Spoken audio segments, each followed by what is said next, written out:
I'm Rhonda Mort here at Willard Library, and I'm with Lanea Stagg, and she is a children's author, so I'm really happy to have her here at Willard. I'll let her tell you a little bit about the story she's going to read today.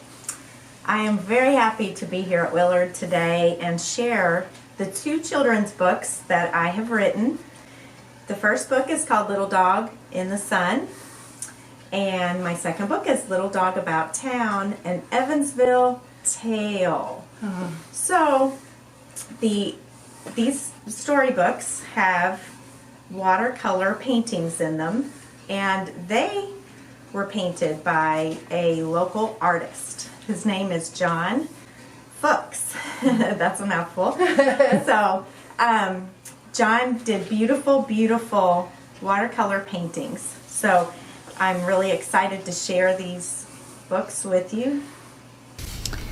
This story is called Little Dog in the Sun by Lanea Stagg and illustrated by Jon Fuchs. Lena and Jon are both artists that live in Evansville. Lena has written many stories, and Jon creates wonderful watercolor paintings, and you can see those at Facebook. This story is a true story about a little dog that came into my life when I was in a very, very sad state. And I wrote the story because sometimes people suffer with loss, and sometimes just things happen that make you very, very sad. And what happened to me with this little dog really helped to turn things around, and I thought it would help other people that might have the same kind of issues. So it's a little sad, but it really has a great message, and I hope it will encourage you to help others. Little Dog in the Sun. Two very good friends loved to listen to music. The sounds of rock and roll would make them dance and laugh. They would also enjoy walking outside, even on cold days. On cold days, they would warm up with a cup of hot tea, and they would talk about their dreams. On a gray, gloomy day, one of the friends became very sick. She passed away not long after that. The other friend was very sad. The sunlight went out of her life. On the same day the sick friend went to heaven, a little dog was born. The little dog went to live in many different homes, but nobody would keep her. It made her feel sad and alone. The sad friend's family wanted to adopt the little dog and give her a home. The sad friend did not want the little dog to live at her house. She wanted everyone to leave her alone. She missed her friend. Eventually, the sad friend agreed to let the little dog come to live at their home. The family was very excited about the little dog, and they named her Ava. They made her a cozy bed and gave her lots of delicious treats. It was winter time outside and very cold. Ava did not have a warm coat. The sad friend noticed that when Ava was outside, she would always look for a patch of sunlight. Whenever Ava was in the sun, she always seemed to have a little dog smile on her face. The sad friend noticed that when she looked into Ava's little dog eyes, they would seem to be saying, "It's warm here in the sunshine.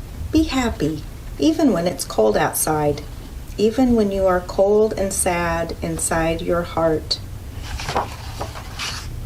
The sad friend decided she should look for a patch of sunshine too. She began to listen to music and think about all of the dreams that made her smile. The sad friend found that when your heart is broken, it starts to heal when you reach out to help others who need your help. Sometimes they can end up teaching you a lot too. Even when the sun goes down and it gets dark and quiet, you can always find the light if you know where to look. The end. And this is the actual Ava. She is the star of the next book as well. This story is called Little Dog About Town, an Evansville Tale by Lanea Stagg and illustrated by Jon Fuchs. This is a story about Ava, who likes to spend time in the backyard with her best friend Schnitzel. And one day, Schnitzel gets away, so Ava has to go all over Evansville looking for Schnitzel. She goes past lots of really, really beautiful sites in Evansville looking for Schnitzel. So here we go. Let's see if they can find each other. It was a warm day in Evansville, Indiana. Ava playfully sniffed the flowers and clover in her backyard. She barked at her friend, Schnitzel, and waited for her energetic ruff ruff. But it was quiet. Where was Schnitzel?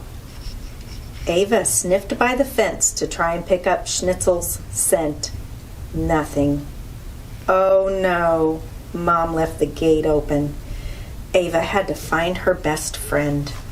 She galloped through the gate like a racehorse at Ellis Park.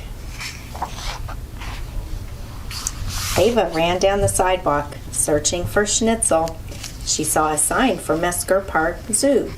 She could smell the giraffes, but no Schnitzel. If I had a neck like that, I could score some sweet snacks, thought Ava. Ava trotted down the sidewalk again. She could smell something delicious. It was sausages. She remembered stealing a delicious link from Dad's plate one time. That did not end well. Ava looked around to see if Schnitzel could be inside the Gerst house. She could smell delicious pork chops, sausages, and ham rolls, but no four-legged Schnitzel. Ava walked past the old courthouse and suddenly heard a very loud noise in the sky. It was the U.S. Navy Blue Angels. Ava walked past SEMO, the Children's Museum of Evansville. The dinosaur looked very hungry, so Ava decided to pick up her pace. She heard a little girl say, "Mommy, look at that little dog about town. She is walking with such purpose." Ava walked past a beautiful building called the Pagoda. She called, "Where are you, Schnitzel?" But all she could hear was the chug-chug of a barge on the Ohio River. Ava stopped at the Korean War Memorial statue and thought about how tired the veterans looked. She was tired too. Ava decided to rest under a tree and take a little dog nap. When she awoke, she was surprised to see a friendly, white-haired man. The nice man said, "Well, aren't you a little dog about town? Where's your home?" He told Ava they would search for her owner, but in the meantime he said, "Little dog, it looks like you'll be going to work with me," and off they went. The sign at the nice man's office said, "Welcome to the USS LST 325 ship." Ava followed the man as he gave a tour of the historic World War II ship. After the tour was over, the nice man said, "Little dog, we have to make one more stop by Garvin Park. There is a historic baseball stadium there that was built in 1915, and I think you will like it." They arrived at Garvin Park, and Ava thought the water fountain looked refreshing. The smell of fresh grass and popcorn got Ava's attention. She looked at Bossy Field and saw two boys throwing a baseball. They blew giant bubbles with their gum. The sweet smell of bubble gum reminded her that you should never poke your nose into one. The nice man told Ava that they need to go to a place where they can help her find her owner. Ava and the nice man took off down the street. Soon Ava began to smell lots of dog smells. She was getting very excited because she thought she could smell Schnitzel. Could it be? The sign outside said, Vanderburg Humane Society. Ava could see lots of smiling people who were adopting dogs, cats, even lizards. Ava was so excited that her tiny tail was whipping against the nice man. He kept telling her to calm down, but she couldn't control herself. They went inside the brick building and she saw her bestie, Schnitzel. Ava and Schnitzel jumped on each other with their playful paws. Mom scooped the dogs into her arms.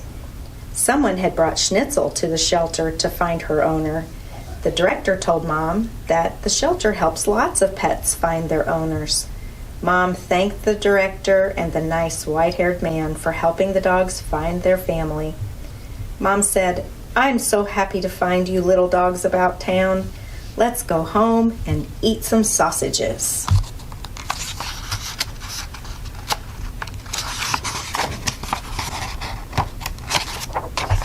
Ava and Schnitzel were happy for sausages, but they were even happier to be home and together again. The dogs needed to go to a place that could help them. They hope that all pets who are lost will find a special home. The end. There's a map of their travels all around the city. And that is the end. Thank you for joining us today, boys and girls.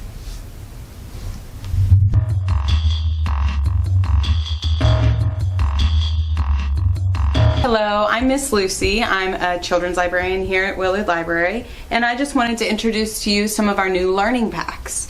If you're trying to find a way to keep your child entertained, these are perfect. You just call in, you let us know the theme. We have a couple themes you can choose from, and we'll get you a game and a couple books to go with the game, and it's perfect for kids about 3 to 6. We just want it to be easy, so all you have to do is call in and we'll get it all together for you. Hello, my name's Rhonda Mort, and once again I want to tell you about some new things that we've got at Willard Library. The first thing I want to talk about is called Poppy and Sam, and it's a new series for children, but it's a graphic novel.